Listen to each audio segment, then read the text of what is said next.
All right, everybody, welcome to week 8 of Popular Culture. Let's talk about ideology in a little more depth.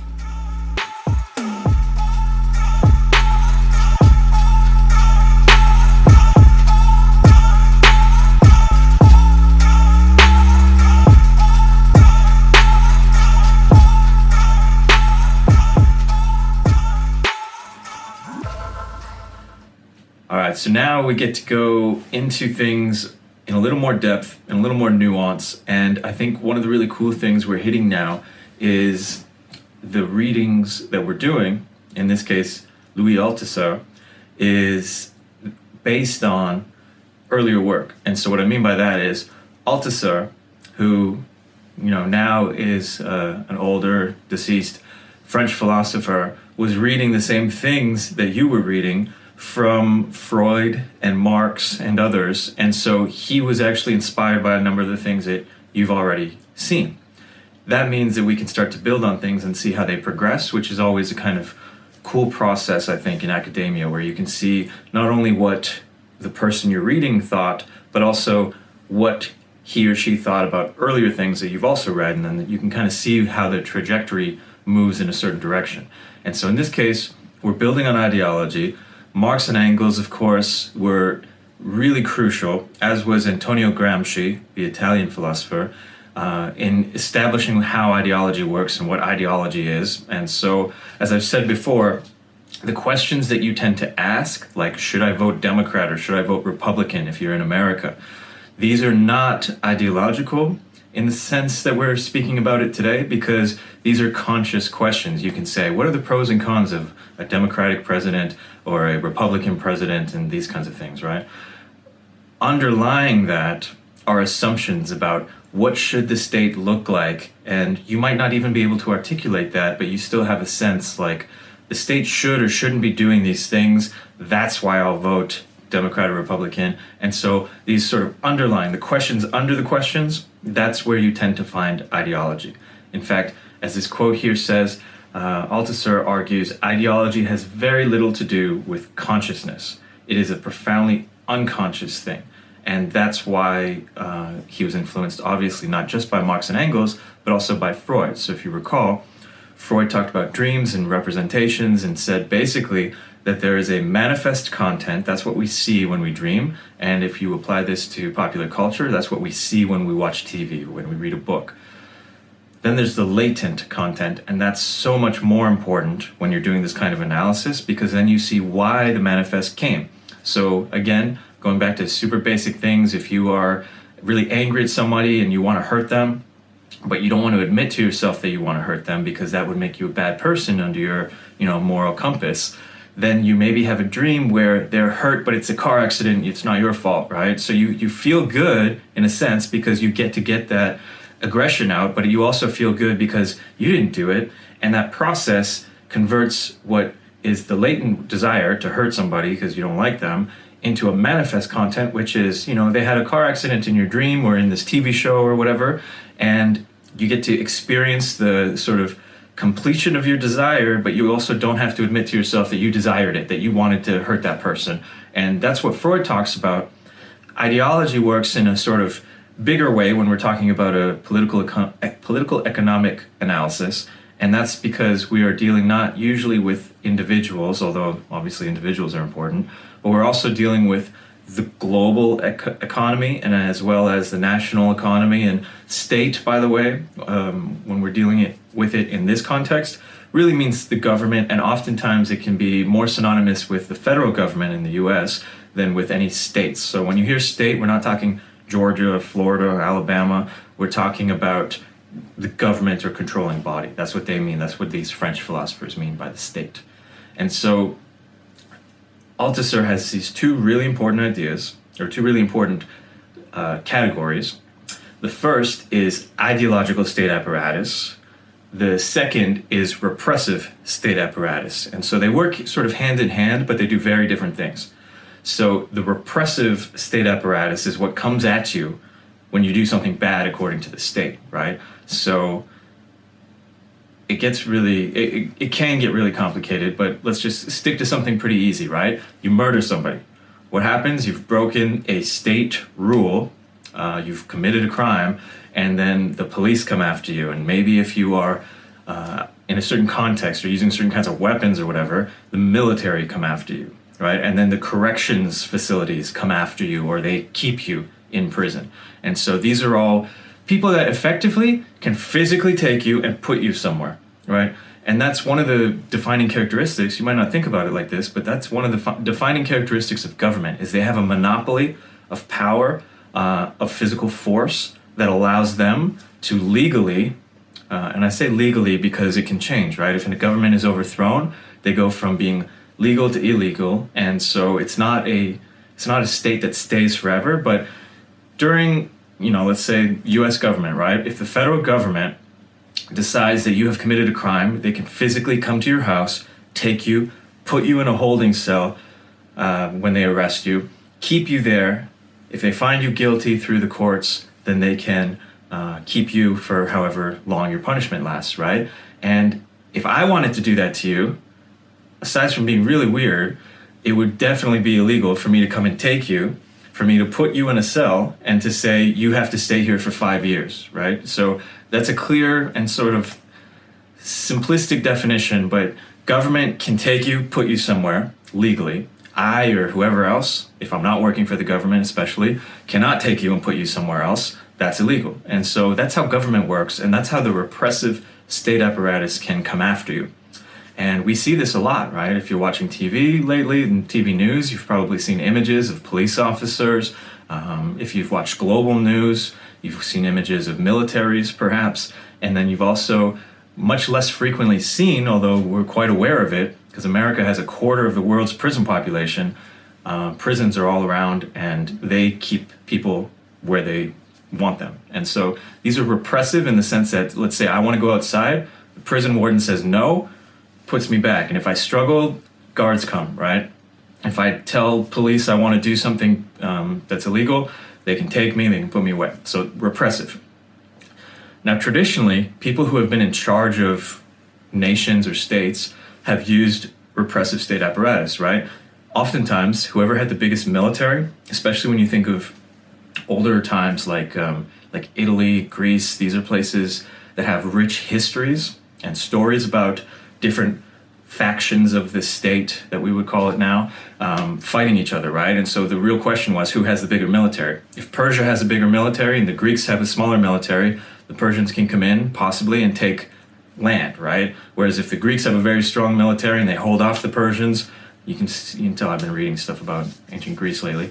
Anyway, that's how you fight, and that's how if you win, then you have the right to control what people do on that land, right? And if you lose, you have no claim to say people must do this because you can't enforce it. So that's traditionally how we think of power: military power, police power, state power. But what people realized relatively quickly in terms of modern history is that ideological state apparatus are much more convenient. Let's say you are the king of America. Let's say America has a king and it's you, but people challenge you, right? You can have two sort of options. You can try to come up with a huge military and defend yourself. So anyone who says you shouldn't be king, you put in jail, or you punish physically. You find them, you get them. You could do that. It's very expensive, very time consuming, very intensive in terms of labor, and that can you need huge resources to pay these police, or else maybe the police put you in jail, or they work for somebody who has more money, right? So that's the problem with trying to enforce power through purely repressive state apparatus. What's a much easier way? Let's say again, you're king of America. You want everyone to worship you as king of America. And I'm using this because it's obviously not going to happen, but you can easily see how it actually does happen in different ways. So a much easier way to control people or to have dominion over them is to get them to enforce it themselves in their heads, right? Unconsciously. And we've talked about earlier how pharaohs said, they were put here by God, and their job is to make sure you make pyramids for them or something, right? Kings and queens of the old world, England, for example, said, God put me here as the king of England, and I say you are a serf, you are a peasant, you must do this and this and this, right? Sometimes people had to be enforced. People had to physically go in and say, you're not doing what the king wants. There were poachers, there were people who spoke ill of the king, and these people would be locked up. With such huge populations, it's much easier if you can think about the Lego movie for a second. If you can get people to watch a TV show that kind of shows how, you should treat your king nicely, and your king is Chris, and this is what he wants, and it's for the best of you. It's for you, not for him. He doesn't even want to be king, but he has to be, and that's the way things are, and we shouldn't challenge it. If you can put these messages into TV shows, into movies, books, newspapers, then people start to think unconsciously, like, this is just the way it is. I should ask myself, do I like King Chris's blue suit or black suit? And those are the questions I'm asking, as opposed to, should this guy even be king, right? That just becomes a natural part of the world, a part of the way things are, because you've been sort of trained to do that. And if someone speaks ill of the king, then you can say, what are you doing? Why are you saying that? You're such a dumbass. I don't want to hang out with you anymore. And you don't even need a military to come, right? You just ostracize somebody for saying, how dare you even question that, Chris should be king of America. And this is a much more convenient way if you want to rule, because people enforce it themselves. They enforce it mentally inside themselves, kind of like a super ego. And they enforce it among each other, right? Because if you're saying, I don't like this king, he doesn't really seem to have our interests in mind. If enough people buy into the ideology, then they push you away, they ostracize or stigmatize you, and you get to be king, you get to keep being king if it's working. So another important thing is that ideology doesn't use, usually, I don't want to get too into the details, because you could find some parallels here with the repressive. The repressive and the ideological go hand in hand very, very often. But ideology doesn't use repressive techniques. Ideology, for the most part, uses techniques through media, which I think is very obvious to us today. It's virtually impossible to have a conversation, as I'm sure you've seen, with somebody who watches only Fox and somebody who watches only something like MSNBC, right? These two people, if that's their only source of news, speak virtually different languages. They have almost completely different ideologies. And by the way, I wouldn't encourage anyone to watch either of those two only, definitely. We can get into news sources, but generally speaking, the news tells you things like this happened today, but they also put it into ideological context so that you are sure that this person did the right thing and this person did the wrong thing. They don't even necessarily have to say that, right? And that's what we see with things. So whatever President Trump does, Fox News generally says, this is the best guy, everyone else are horrible enemies. And that's a great technique if you want to ideologically control people. And that's, traditionally how that station has been. Others can argue about, obviously MSNBC, if they find Trump's tax records, then they'll say, effectively, this guy's a horrible monster. We should fight him. We should fight him in court or whatever, right? And these are the kinds of arguments you get, and it just seems natural. Especially if you're only watching one and not watching the other, you only hear that one discourse. So Trump is either some godly human being who is, the perfect president, if you're watching this one news source, which is a great ideological source if, you're on the Trump side. If you're not, and you're watching only something like MSNBC, where they are very critical of him all the time, you'll think, this guy is such an idiot. How on earth can he be doing what he's doing, and why don't people see this? And one of the reasons they don't see this is because they're watching something else, right? Their source of ideology is coming from a different place. So we can see that very clearly in American politics, but it happens in all walks of life and in all places in different ways, right? The best ways to control, and when I say control, I don't mean like puppet master, right? I mean like push people to think about one thing over the other. And so school does this all the time. You can think of many ways in which school has pushed people to think in a certain way. And in fact, if it's working, then you don't see it, right? If you grew up in the American school system and every day said the Pledge of Allegiance, you'll see nothing ideological, likely, about the Pledge of Allegiance. Whereas if you come from another country, let's say you're 15, right, and you come to America for the first time, you'll be like, all these people get indoctrinated every day, believing that, America's the best country, it's the freest country, it's doing all these amazing things, how can anyone question it? Whereas if you were in the Middle East and bombed by Americans, you might have a very different thing to say and think about America. And that's one of the difficulties, is that people don't see eye to eye because they come from different ideological assumptions. And these different ideological assumptions make it virtually impossible to see certain things. So, if you were trained to speak in a language that didn't acknowledge the difference between, let's say, blue and green, and you just called it, let's say you always called it green, and so there was no word for blue, you wouldn't see blue.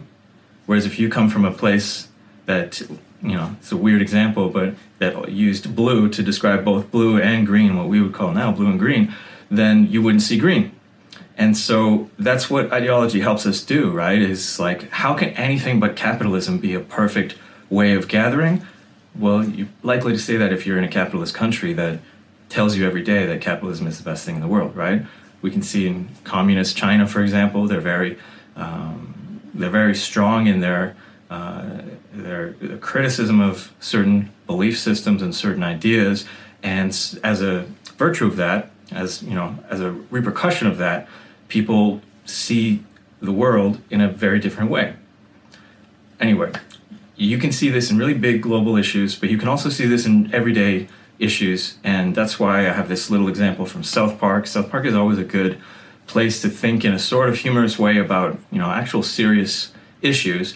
And so you can see it here. And I want to just quote this Antonio Gramsci quote here. And what he says is, the supremacy of a social group manifests itself in two ways: as domination and as intellectual and moral leadership. And I want you to think about that, because where do you get your leaders?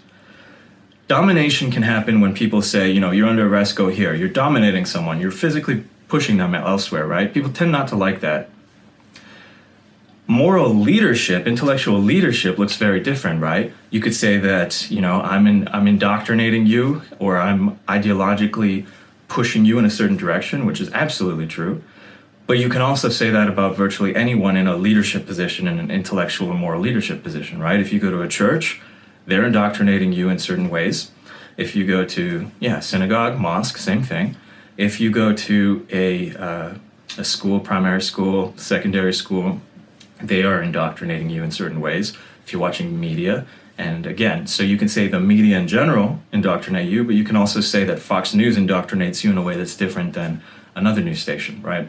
And so there are levels of indoctrination, right? If you go to a insane pastor who says everyone is against us and we have to get AKs and start killing Muslims, that is a ridiculous indoctrination. That's a really far exaggerated indoctrination. You might be going to a church that says, let's all be peaceful to one another and treat one another with respect. And you might say, that's not indoctrination, that's just good, wholesome values. Maybe it's still a part of ideology, right? If you believe we should treat everyone with respect, that's an ideology. So not all ideology is a horrible thing, right? We tend to think of ideology as, extremist, where people have bombed another country, or where people have committed, suicide bombings because they're so indoctrinated, which is likely true, that they're very indoctrinated. But if you say the Pledge of Allegiance in school, you're also being indoctrinated into a different style of ideology, perhaps. So it's a little scary, because as soon as somebody says, hey, you're being ideological or you're being indoctrinated, I think you want to say, no, I'm not, you are. And that's also part of it, right? If you are a leader who wants people to think of you as the leader, as the unquestionable leader, you have to have enemies. And so that's one of the reasons why so many politicians, especially right-wing politicians, will say things about how the immigration is such a bad thing in America, because then you have an other person, right? You have somebody else. So obviously World War II was an easy way to say the Germans, the Nazis are bad, we are good. And they did the opposite, right? They said they are trying to ruin our culture, we German people need to stick together, and we are good, they are bad. And so throughout the history of the world, you have good and bad. But at times of peace, like in America today, for the most part, you need to construct others in order to be a powerful ideological leader, right? So some people, racists obviously, like to point their finger at certain races or at all non-white races and say, these are others, we need to stick together. And that helps convert certain people to places like the KKK. But in a much more, everyday level, you see this with both sides of the political spectrum, all, schools, media, religion. There are other ideological state apparatus like families. You might not think like your mom or dad are being ideological, but they totally are, because they're training you, whether or not they're consciously doing it. Usually it is unconscious to think in a certain way. And so I want you to reflect on that this week and think about all the ways that you have dealt with repressive state apparatus, which is probably not too much. I mean, I doubt too many of you have been arrested and jailed and confined. And so hopefully you're not dealing with repressive state apparatus. In fact, maybe you like the repressive state apparatus. You wouldn't call it that, but maybe, you know, you have a lot of family members in the military, for example. And so that's a good thing. You like that. That's still repressive state apparatus, according to Althusser. Ideological state apparatus you have much more experience with, because you probably have families, you probably have some kind of religious affiliation, you probably have gone to school, definitely, I mean, you're here, and you've probably been watching a lot of media, right? But you'd also not likely be able to identify that as ideological until you really step back and think about it. And that's what I want you to do this week. It's not easy, because you're dealing with sort of unconscious things that have been programmed into you for 20 years now. But I think it's important, because if you don't think about this, then you're not really that different than slaves of the pharaoh saying like, well, I guess we got to make pyramids. That's the only thing we can do, right? Because obviously you can see why that's wrong, why that ideology doesn't quite work. But the ideology you're in, much more difficult to assess and analyze. But that's what I'm asking you to try to do this week. Enjoy. It's not necessarily fun, like I said, because you'll see like, holy shit, why do I believe this? Or I can't believe I never asked myself this. And that's a good thing. It's a process of growing intellectually that I hope to convert you to ideologically, so that you become a critical thinker, which is one of my favorite ideological frameworks, even though, yeah, it's still ideological. There's no getting out of it. That said, enjoy your week.